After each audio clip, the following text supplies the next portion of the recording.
है। आशा करते हैं कि आप लोग मस्त होंगे, स्वस्थ होंगे और तैयारी कर रहे होंगे। तो चलिए आज बात करते हैं साइंस निचोड़ का दूसरे वीडियो में। तो हम लोग एक पहले वीडियो में बात कर चुके थे अवतल दर्पण तक। आज बात करेंगे नाभिकीय विखंडन में प्रयुक्त होता है। तो नाभिकीय विखंडन में क्या प्रयुक्त होता है? तो नाभिकीय विखंडन में न्यूट्रॉन प्रयुक्त होता है। क्या होता है? प्रयुक्त न्यूट्रॉन को किया जाता है। द्रव अवस्था में पाया जाने वाला धातु कौन है? तो द्रव अवस्था में पाया जाने वाला धातु कौन है? पारा है। कौन है? तो पारा है द्रव अवस्था में पाया जाने वाला धातु। अगला क्वेश्चन है, ध्यान दीजिएगा। द्रव के रूप में पाया जाने वाला एकमात्र धातु है, कौन है? तो ब्रोमीन है। कौन है? ब्रोमीन है। द्रव के रूप में एकमात्र पाया जाने वाला धातु कौन है? तो ब्रोमीन है। विद्युत धारा मापी जाती है। तो विद्युत धारा मापी जाती है आमीटर से। क्या होती है? विद्युत धारा को क्या किया जाता है? मापा जाता है। ध्यान देंगे। अगला क्वेश्चन है, अदिश राशियाँ जो हैं कौन कौन है? तो कार्य, ऊर्जा, ताप, समय, चाल, ये क्या है? सभी अदिश राशियाँ के अंतर्गत आता है। अगला है, सदिश राशियाँ कौन कौन है? तो त्वरण, बल, विस्थापन, संवेग, ये क्या है? सभी सदिश राशियाँ हैं। अगला है, शुष्क बर्फ के ठोस कार्बन डाइऑक्साइड, शुष्क बर्फ है क्या चीज़? ठोस कार्बन डाइऑक्साइड है। क्या है? ठोस कार्बन डाइऑक्साइड है। अगला क्वेश्चन है, तत्व का सबसे छोटा कण या भाग परमाणु कहलाता है। तत्व का सबसे छोटा कण या भाग को क्या कहते हैं? परमाणु कहते हैं। अगला क्वेश्चन है, ध्यान देंगे, रासायनिक यौगिक का सबसे छोटा यूनिट क्या कहलाता है? तो रासायनिक यौगिक का सबसे छोटा यूनिट ये कहलाता है क्या चीज़? अणु कहलाता है।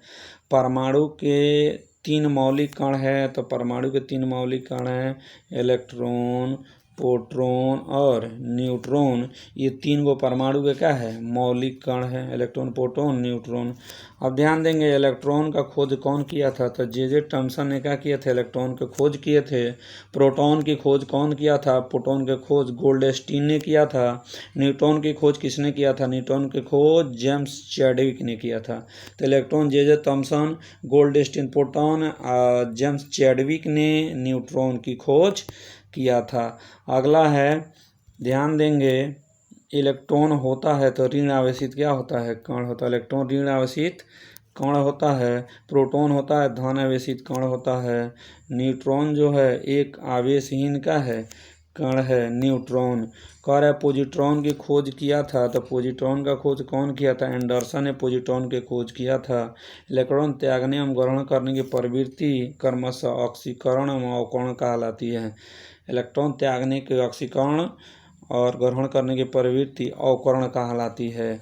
प्रोटॉन का भार इलेक्ट्रॉन के भार का कितना गुना होता है? तो प्रोटॉन का भार इलेक्ट्रॉन के भार का 1840 गुना होता है। अगला है, देखेंगे क्वेश्चन, विद्युत अपघटन में ऑक्सीकरण होता है। तो विद्युत अपघटन में ऑक्सीकरण कहाँ होता है? तो एनोड पे होता है। कहाँ होता है? ऑक्सीकरण एनोड पे होता है। परमाणु का नाभिक की खोज कौन किया था? तो रदरफोर्ड ने किया था। कौन? रदरफोर्ड ने किया था। अगला क्वेश्चन है, परमाणु के नाभिक में होते हैं। तो परमाणु के नाभिक में जो होता है प्रोटॉन और न्यूट्रॉन होता है। एक तत्व के परमाणु में प्रोटॉन या इलेक्ट्रॉन की संख्या कहलाती है परमाणु संख्या कहलाती है। एक तत्व के नाभिक में प्रोटॉन और इलेक्ट्रॉन की संख्या को क्या कहते हैं? परमाणु संख्या कहते हैं। अगला है, ऐसे परमाणु जिनके परमाणु संख्या समान परंतु द्रव्यमान संख्या भिन्न भिन्न हो उसे समस्थानिक कहते हैं। क्या कहते हैं? समस्थानिक कहते हैं। अगला क्वेश्चन है, ऐसे परमाणु जिनकी द्रव्यमान संख्या समान लेकिन परमाणु संख्या भिन्न भिन्न हो तो उसे समभारिक कहते हैं। ध्यान दीजिएगा, अगर द्रव्यमान संख्याएं समान हो जाए, परमाणु संख्या भिन्न भिन्न हो तो समभारिक कहलाता है। अगर द्रव्यमान संख्याएं भिन्न भिन्न हो जाए और परमाणु संख्या समान हो जाए तो उसे समस्थानिक कहेंगे। ध्यान देंगे इतने में। कह रहे आधुनिक आवर्त सारणी प्रस्तुत किया थे। कौन प्रस्तुत किया था? तो ये प्रस्तुत किए थे कौन? तो मेंडलीफ ने आधुनिक आवर्त सारणी प्रस्तुत किए थे। आवर्त सारणी के उदग्र तथा क्षैतिज स्तंभों को कहते हैं।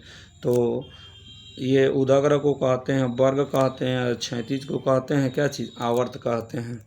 अगला है, आवर्त सारणी का पहला तत्व है कौन? हाइड्रोजन है। आवर्त सारणी का पहला तत्व कौन है? हाइड्रोजन है।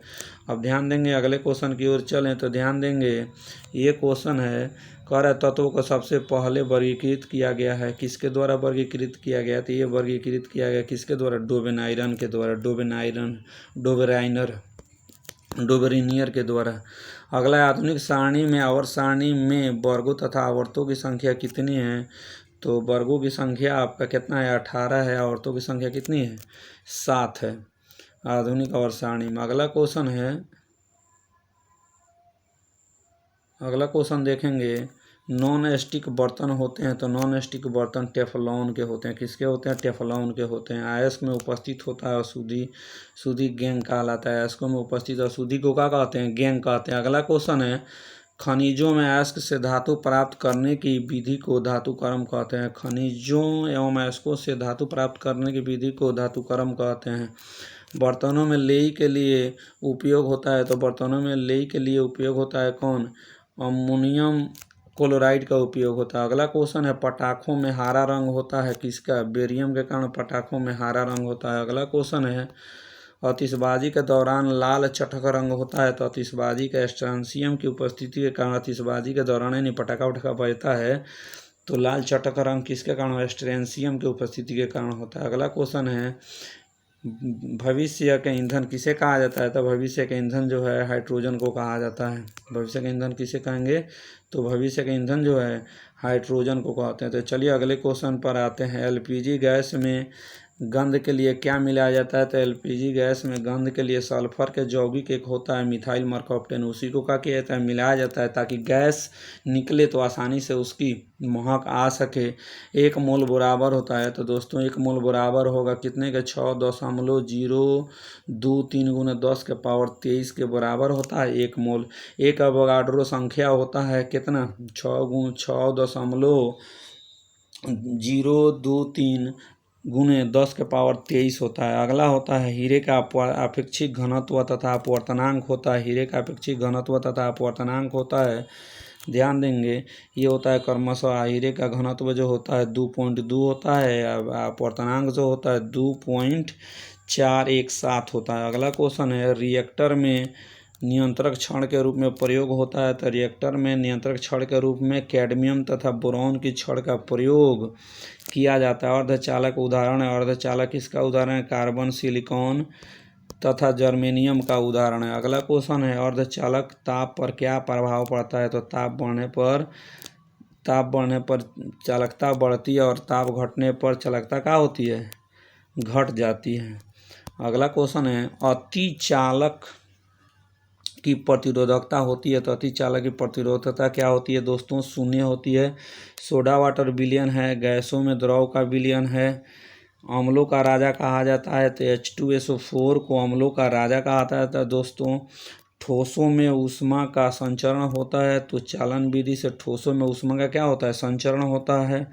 कान पर ध्वनि का प्रभाव रहता है, तो कान पर ध्वनि का प्रभाव जो होता है 1/10 सेकेंड रहता है। कितना रहता है? तो 1/10 सेकेंड रहता है। प्रतिध्वनि सुनने के लिए श्रोता एवं परावर्तक सतह के बीच न्यूनतम दूरी होनी चाहिए, तो कितना होनी चाहिए? 17 मीटर होनी चाहिए। कितना होनी चाहिए? 17 मीटर होनी चाहिए। अगला क्वेश्चन है, अनुप्रस्थ तरंग का उदाहरण है, तो ये कौन है? तो प्रकाश तरंग जो अनुप्रस्थ तरंग का उदाहरण है दोस्तों। अगला क्वेश्चन है, अनुदैर्ध्य तरंग का उदाहरण है, कौन है? अनुदैर्ध्य तरंग ध्वनि तरंग का उदाहरण है। ध्वनि तरंगें गमन करती है, तो ध्वनि तरंगें दोस्तों लंबवत गमन करती है। मनुष्य सुन सकता है, तो मनुष्य प्रायश्रव्य तरंगों को क्या करता है? नहीं सुन सकता है। अगला क्वेश्चन है, सेकेंडी लोलक आवर्तकाल कितना होता है? 2 सेकेंड होता है। सेकेंडी लोलक आवर्तकाल कितना होता है? तो 2 सेकेंड होता है। मानव नेत्र की स्पष्ट दृष्टि की न्यूनतम दूरी कितना होती है? तो ये दूरी होती है कितना दोस्तों? होती है 25 cm होती है। कितना होती है? 25 cm होती है। अगला क्वेश्चन है, सामान्य आंख के लिए दूर बिंदु है, क्या होता है? सामान्य आंख के लिए दूर बिंदु क्या होता है? तो अनंत होता है। क्या होता है? अनंत होता है। कैप्सूल का आवरण बना होता है, तो स्टार्च का जो होता है कैप्सूल का आवरण बना होता है। अगला क्वेश्चन है, अंडे का आवरण बना होता है, तो कैल्शियम कार्बोनेट का अंडे का आवरण जो उजला भाग होता है बाहर वाला बना होता है। मानव मस्तिष्क तथा सिर के अध्ययन को क्या कहते हैं? फ्रेनोलॉजी कहते हैं। मानव मस्तिष्क तथा सिर के अध्ययन को क्या कहेंगे दोस्तों? मानव मस्तिष्क सिर के अध्ययन को संबंधित विज्ञान को फ्रेनोलॉजी कहते हैं। अगला क्वेश्चन है, डिहाइड्रेशन से प्राय कमी होती है तो किसमें? सोडियम क्लोराइड की कमी हो जाती है डिहाइड्रेशन से। अगला क्वेश्चन है, वस्तु का भार अधिकतम होता है निर्वात में अधिकतम हो जाता है। वस्तु का भार किसमें दोस्तों? निर्वात में अधिकतम हो जाता है। कृत्रिम सिल्क कहलाता है तो कृत्रिम सिल्क जो क्या कहलाता है? रेयॉन को कृत्रिम सिल्क कहते हैं। अगला क्वेश्चन है, आम का वैज्ञानिक नाम क्या है? तो दोस्तों आम का वैज्ञानिक नाम है मैंगीफेरा इंडिका। क्या है? Mangifera indica. अगला क्वेश्चन है, रेफ्रिजरेटर में जल को ठंडा करने के लिए प्रयोग किया जाता है अमोनिया गैस का प्रयोग करते हैं। रेफ्रिजरेटर में जल को ठंडा करने के लिए किसका प्रयोग? अमोनिया का किया जाता है। अगला क्वेश्चन है, रेफ्रिजरेटर का आविष्कार किसने किया था? तो जेम्स हैरिसन ने किया था रेफ्रिजरेटर का आविष्कार कौन किया था? जेम्स हैरिसन ने किया था। रेफ्रिजरेटर में एक समान ताप को बनाए रखता है कौन? थर्मोस्टेट बनाए रखता है कौन? थर्मोस्टेट बनाए रखता है। अगला क्वेश्चन है, कमरे में रखे रेफ्रिजरेटर का दरवाज़ा खोल दिया जाता है तो कमरे का ताप क्या हो जाएगा? कमरे का ताप बढ़ जाएगा। अगला क्वेश्चन है, पेप्सिन प्रोटीन को बदल देता है तो पॉलीपेप्टाइड में क्या करता है? पेप्सिन प्रोटीन को बदल के किस में बदल देता है? पॉलीपेप्टाइड में। गोबर गैस संयंत्र का आविष्कार कौन किया था? तो सीबी देसाई ने गोबर गैस संयंत्र का आविष्कार किया था। गोबर गैस से प्राप्त होने वाली गैस कौन है? तो ये मीथेन है। कौन है दोस्तों? मीथेन है। अगला क्वेश्चन है, देखिएगा ध्यान दीजिएगा कि बायोगैस का महत्वपूर्ण घटक क्या है? तो बायोगैस का महत्वपूर्ण घटक भी क्या है? मीथेन है। अगला क्वेश्चन है दोस्तों, सोडा वाटर बनाने के लिए प्रयुक्त होता है तो CO2 गैस का, देखो कितना खतरनाक है, CO2 गैस का प्रयोग सोडा वाटर बनाने के लिए प्रयुक्त होता है। सभी गैस शून्य आयतन कब घेरेगी? तो -273 डिग्री C पर सभी गैस शून्य आयतन घेरेगी। परम शून्य ताप क्या होता है? तो परम शून्य जो ताप होता है ये क्या होता है दोस्तों? तो ये परम शून्य ताप होता है ये आपका कितना?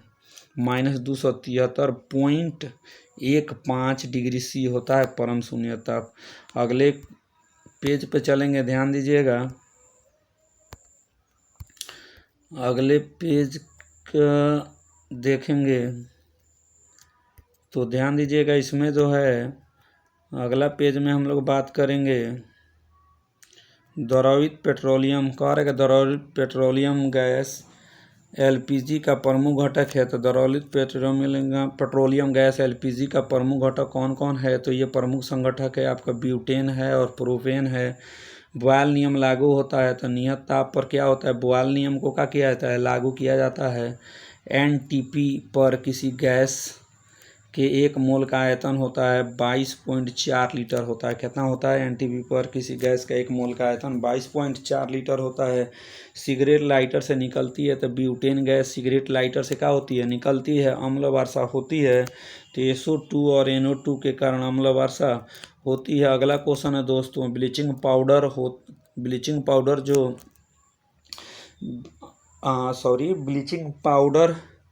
को क्या कहते हैं? CaOCl2 कहते हैं, लेकिन ये ब्लीचिंग पाउडर कैल्शियम हाइपोक्लोराइड होता है। क्या होता है? कैल्शियम हाइपोक्लोराइड होता है। मानव द्वारा संश्लिष्ट पहला रेशा था कौन? नायलॉन था। संश्लिष्ट पहला रेशा कौन था? नायलॉन था। सेलुलोज से बने कृत्रिम रेशा कहलाता है तो सेलुलोज से बने कृत्रिम रेशा को दोस्तों क्या कहते हैं? तो ये कहलाता है क्या जी? रेयॉन कहलाता है। जीवाश्मों का उम्र ज्ञात किया जाता है तो रेडियो कार्बन डेटिंग के द्वारा जीवाश्मों का उम्र ज्ञात किया जाता है। अगला क्वेश्चन है, पुरानी चट्टानों की आयु का आकलन किया जाता है तो ये यूरेनियम डेटिंग के द्वारा पुरानी चट्टानों की आयु का आकलन किया जाता है। हाइड्रोजनों में सबसे अधिक क्या प्रभावशाली होता है? तो फ्लोरीन सबसे ज़्यादा क्या होता है? प्रभावशाली होता है। अगला क्वेश्चन है, शहद का मुख्य घटक है तो फ्रक्टोज शहद का क्या है? मुख्य घटक है। अगला क्वेश्चन है, शर्करा को यकृत बदल देती है तो ग्लाइकोजन में क्या करती है? शर्करा को यकृत बदल देती है। रक्त व खाद्य पदार्थ बनने में प्रयोग किया जाता है तो कैरामल का प्रयोग किया जाता है। किसका? कैरामल का प्रयोग किया जाता है। खाद्य पदार्थों को खराब होने से बचाने के लिए प्रयोग किया जाता है अम्ल का प्रयोग किया जाता है। अगला क्वेश्चन है सत्य फल उत्पन्न होता है तो केवल अंडाशय से क्या होता है, सत्य फल उत्पन्न होता है। अगला क्वेश्चन है सत्य फल होता है तो अंडाशय एवं पुष्प के अन्य भागों से सत्य फल क्या होता है, उत्पन्न होता है। पौधों का प्रजनन अंग होता है, पौधों का प्रजनन अंग दोस्तों फूल होता है। क्या होता है, फूल होता है। अगला क्वेश्चन है फलों का अध्ययन को कहते हैं पोमोलॉजी। फलों का अध्ययन को क्या कहते हैं दोस्तों, तो पोमोलॉजी कहा जाता है। अगला क्वेश्चन है फूलों का अध्ययन को कहते हैं तो एंथोलॉजी क्या होता है, फूलों का अध्ययन को कहते हैं। जल में घुलनशील विटामिन है कौन, बीसी जो है जल में घुलनशील विटामिन है। तो वसा में घुलनशील विटामिन कौन है, तो एडीई के जो है वसा में घुलनशील विटामिन है। अगला क्वेश्चन है मस्तिष्क का सबसे बड़ा भाग कौन है, तो सेरेबेरम जो है, सेरेबेरम जो है मस्तिष्क का सबसे बड़ा भाग है। अल्जाइमर रोग मानव शरीर का कौन सा अंग प्रभावित होता है, अल्जाइमर से मानव रोग का मस्तिष्क का होता है, मस्तिष्क प्रभावित होता है। इत्र की तीखी गंध अथवा सुगंध की पहचान मस्तिष्क के किस भाग में होता है, तो ये भाग में होता है किसमें दोस्तों, ये सेरिब्रम में होता है। किसमें होता है, सेरिब्रम में होता है, ध्यान रखेंगे। सुक्रोज में होता है तो ग्लूकोज और फ्रक्टोज होता है। सुक्रोज में क्या होता है, ग्लूकोज और फ्रक्टोज होता है सुक्रोज में। तत्काल ऊर्जा के लिए खिलाड़ियों को क्या दिया जाता है, तो कार्बोहाइड्रेट दिया जाता है। क्या दिया जाता है, कार्बोहाइड्रेट। गन पाउडर का मिश्रण होता है सल्फर, चारकोल और ये सोरा का मिश्रण होता है। वर्षा की बूंदें गोलकार होती है तो वर्षा की बूंदें पृष्ठ तनाव के कारण क्या होती है, गोलकार होती है। अशुद्धियों से द्रव का क्वथनांक क्या हो जाता है दोस्तों, तो बढ़ जाता है। अशुद्धियों से द्रव का क्वथनांक क्या होता है, अधिक हो जाता है। कुपोषण होता है तो प्रोटीन की कमी से क्या होता है, कुपोषण होता है प्रोटीन की कमी से। क्वास्कियोर एवं मरासमस बीमारी होती है तो प्रोटीन की कमी से क्वास्कियोर और मरासमस बीमारी होती है। बच्चों को मानसिक एवं शारीरिक विकास अवरुद्ध हो जाता है तो यह थायरॉक्सिन की कमी से रुक जाता है। अगला क्वेश्चन है, ध्यान देंगे, मनुष्य में बुढ़ापा किस ग्रंथि को लुप्त हो जाने के कारण आता है, तो थाइमस ग्रंथि अगर मनुष्य में लुप्त हो जाती है तो बुढ़ापा आ जाता है। अगला क्वेश्चन है, प्रकृति में सबसे अधिक मात्रा में पाए जाने वाला कार्बनिक क्या है, कार्बन क्या है, तो ये प्रकृति में सबसे अधिक मात्रा में पाया जाने वाला कार्बन है कौन, सेलुलोज है। क्या है दोस्तों, सेलुलोज है। आरएनए का मुख्य कार्य प्रोटीन का संश्लेषण करना होता है। आरएनए का मुख्य कार्य क्या होता है दोस्तों, प्रोटीन का संश्लेषण करना होता है। प्रोटीन बनता है अमीनो अम्लों से बनता है। किससे, अमीनो अम्लों से प्रोटीन बनता है। अगले क्वेश्चन की ओर चलेंगे, ध्यान दीजिएगा। तो अब बात करेंगे, तो हम लोग आगे बात करेंगे क्वेश्चन को, ध्यान दीजिएगा। प्रोटीन का पाचन होता है तो प्रोटीन का पाचन होता है तो पेप्सिन एंजाइम से होता है प्रोटीन का पाचन। अगला क्वेश्चन है दोस्तों, प्रयोगशाला में संश्लेषित पहला कार्बनिक पदार्थ कौन था, तो पहला प्रयोगशाला में संश्लेषित कार्बनिक पदार्थ क्या था, तो यूरिया था। अगला क्वेश्चन है दोस्तों, प्रयोगशाला में यूरिया का संश्लेषण सर्वप्रथम किसने किया था, तो ये किया था बोहलर ने यूरिया का प्रयोग संश्लेषण किया था सर्वप्रथम। यूरिया में नाइट्रोजन का प्रतिशत कितना होता है, तो 46% होता है। यूरिया उर्वरक में नाइट्रोजन मौजूद होता है, एमाइड के रूप में मौजूद होता है। किसके रूप में, एमाइड के रूप में मौजूद होता है दोस्तों। यूरिया का रासायनिक सूत्र होता है NH2CO NH2CO यूरिया का रासायनिक क्या होता है, सूत्र होता है। NH2CO यूरिया का रासायनिक सूत्र होता है। तो यूरिया का अधिकतम मात्रा पाया जाता है काथी में, मूत्र में पाया जाता है। शरीर में यूरिया किस अंग में बनता है, तो यकृत में यूरिया का होता है, बनता है। मूत्र दुर्गंध देता है, यूरिया के कारण ही मूत्र क्या करता है, दुर्गंध देता है। अगला क्वेश्चन है, दूध को पाचीकृत किया जाता है तो दूध को पाचीकृत जो है 62 डिग्री C पर किया जाता है। दूध का pH मान कितना होता है दोस्तों, तो दूध का pH मान जो होता है 6.4 होता है। अगला क्वेश्चन की ओर देखें तो ध्यान दीजिएगा, दूध को प्रोटीन को पचाने वाले एंजाइम रेनिन होता है। कौन होता है, दूध के प्रोटीन को पचाने वाले एंजाइम क्या होता है, तो रेनिन होता है। दूध की शुद्धता मापी जाती है तो किससे मापी जाती है दोस्तों, लैक्टोमीटर से मापी जाती है। BHC 10% का व्यापारिक नाम है गैमेक्सिन है। BHC 10% का व्यापारिक नाम है गैमेक्सिन है। दूध खट्टा होता है, जीवाणु के कारण दूध क्या हो जाता है, खट्टा होता है। अगला क्वेश्चन है दोस्तों, पेनिसिलिन क्या है, तो पेनिसिलिन दोस्तों एंटीबायोटिक है। क्या है, एंटीबायोटिक है। अंडे में प्रोटीन पाया जाता है उजले भाग में। अंडा का जो उजले भाग होता है तो दोस्तों क्या होता है, प्रोटीन होता है। रासायनिक दृष्टि से ग्वाटर ग्लास क्या है, तो रासायनिक दृष्टि से वाटर ग्लास जो है, वाटर ग्लास क्या है, सोडियम सिलिकेट है रासायनिक दृष्टि से। दर्द निवारक दवाएं कहलाती है, तो एनाल्जेसिक दवाएं जो है दर्द निवारक कहलाती है दोस्तों। अगला क्वेश्चन है, दूध में पाए जाने वाली शर्करा कौन है। दूध में क्या पाया जाता है, तो दूध में पाया जाता है आपका लैक्टोज। एंटीबायोटिक नष्ट करते हैं बैक्टीरिया को, क्या करता है, एंटीबायोटिक दोस्तों नष्ट कर देता है। अगला क्वेश्चन है, अंडाणु का निषेचन कहाँ होता है, तो अंडाणु का निषेचन कहाँ होता है दोस्तों, फैलोपियन ट्यूब में होता है। अगला क्वेश्चन है, द्रव्यों में ऊष्मा का सर्वोत्तम संवाहक क्या होता है, तो ये पारा होता है। क्या होता है, एंटीबायोटिक एम्पिसिलिन प्राप्त होती है, तो बैक्टीरिया से प्राप्त है। एंटीबायोटिक एम्पिसिलिन जो होता है प्राप्त होती है, किससे होती है, तो बैक्टीरिया से होती है। हाइड्रोजन से सर्वाधिक मिश्रित तत्व कौन है, हाइड्रोजन से सर्वाधिक मिश्रित तत्व कौन है, तो ये कार्बन है। कागज, अगला क्वेश्चन है, कागज पर पुराने उंगलियों को चिन्ह को विकसित किया जा सकता है, तो किससे, सिल्वर नाइट्रेट की घोल से विकसित किया जा सकता है। अगला क्वेश्चन है, ध्यान देंगे, पुराने तेल चित्रों के रंगों को फिर से उभारने के काम में आता है हाइड्रोजन पेरोक्साइड आता है। क्या आता है, हाइड्रोजन पेरोक्साइड। डिहाइड्रेशन से किस पदार्थ की कमी हो जाती है, तो सोडियम क्लोराइड की डिहाइड्रेशन से क्या हो जाती है, कमी हो जाती है। पैक करने के लिए प्रयुक्त होने वाली सेलोफेन किससे बनी होती है, तो ये ग्लूकोज एसीटेट से बनी होती है। किससे बनी होती है, पैक करने के लिए प्रयुक्त होने वाले सेलोफोन किससे बनी होती है, तो ग्लूकोज एसीटेट से बनी होती है। अगला क्वेश्चन है, चीनी के लिए, चीनी शोध के लिए प्रयुक्त रंजक है, तो बोन ब्लैक। क्या है, तो बोन ब्लैक। अगला क्वेश्चन की ओर चलेंगे दोस्तों, व्यक्ति का भार लिफ्ट में अधिक होता है, कब होता है, तो ऊपर की ओर जाते समय गति से बढ़ रही हो तभी ऊपर की ओर जाता है व्यक्ति, तो भार में लिफ्ट का भार क्या है, लिफ्ट में व्यक्ति का भार अधिक हो जाता है। अगला क्वेश्चन है, किसके साथ कॉस्टिक सोडा को उबाल कर साबुन तैयार किया जाता है, तो वासा के साथ कॉस्टिक सोडा को अगर उबाल दिया जाता है तो साबुन बनता है। अगला क्वेश्चन है, श्यानता की एसआई मात्रक क्या है, तो श्यानता का एसआई मात्रक जो है पॉइज है। क्या है, पॉइज। अगला क्वेश्चन है, जैविक यौगिक अनिवार्य तत्व है, तो जैविक यौगिक अनिवार्य तत्व कौन है, कार्बन है। अगला क्वेश्चन है दोस्तों, अल्कोहल का प्रयोग किस तापमापी में किया जाता है, तो अल्कोहल का प्रयोग जो है 40 डिग्री सी के नीचे का ताप मापने के लिए किसका प्रयोग करते हैं दोस्तों, तो अल्कोहल का प्रयोग करते हैं।